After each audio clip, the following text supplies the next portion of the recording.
Greetings, compliments of the season. This is Pastor Michael Oladejo from RCCG Faith Chapel, Orleans, Ontario 3.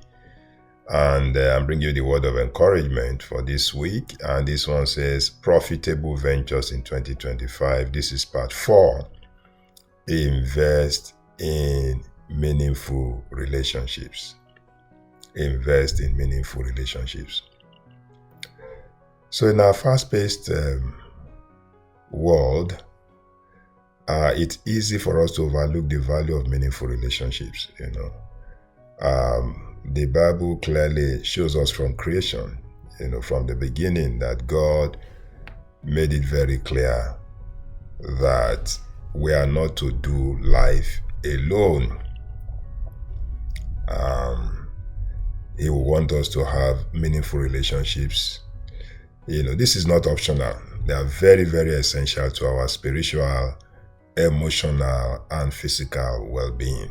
Ecclesiastes chapter 4, verses 9 to 10, it says, two are better than one because they have a good return for their labor. If either of them falls, the other one can help the other up. See, your network determines your net worth. That's the value of relationship. Not just financially, but spiritually and emotionally. Proverbs 27:17 says, iron sharpens iron, so a man sharpeneth the countenance of his friend. So in 2025, you will do well to be intentional about surrounding yourself with godly people, godly friends, mentors, mentees, wise counselors, and faithful friends who will push you toward your destiny.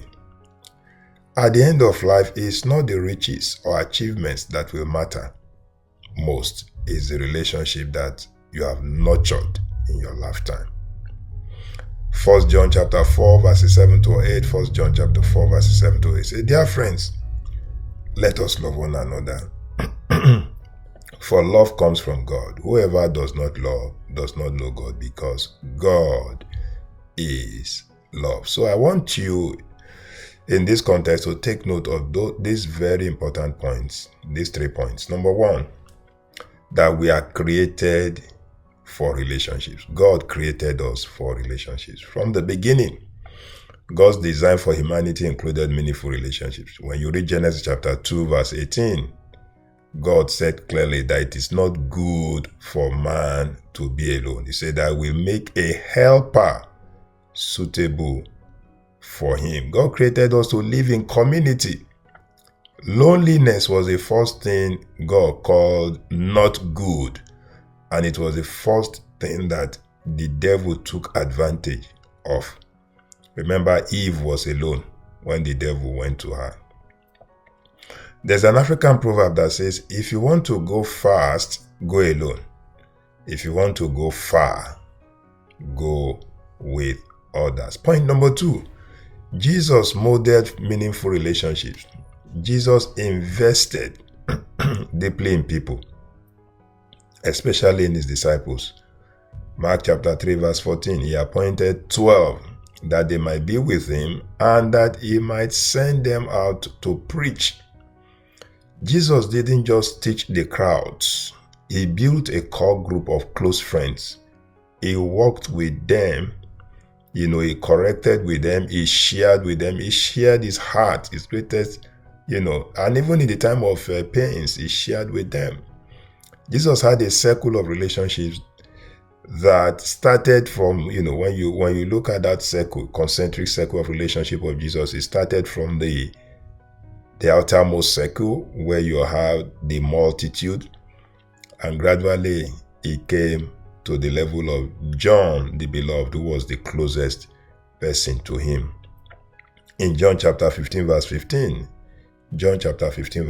Jesus said, henceforth I called you not servants, for the servant knoweth not what his Lord doeth. I have called you friends, for all things that I have heard of my Father, I have made known unto you.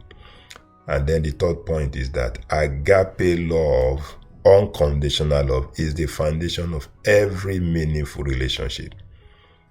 If you are going to really have a meaningful relationship, then The agape love must be in your heart. 1 Corinthians chapter 13, you can read the whole chapter. But specifically in verses 1 to 3, he says, if I speak in the tongues of men and of the angels, but do not have love, I am only like a sounding cymbal.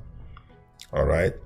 Love is important. Unconditional love. No matter our talents, achievements, or positions, without love, we miss the mark. Investing in meaningful relationship means choosing love, choosing sacrificial living, patience, and forgiving love.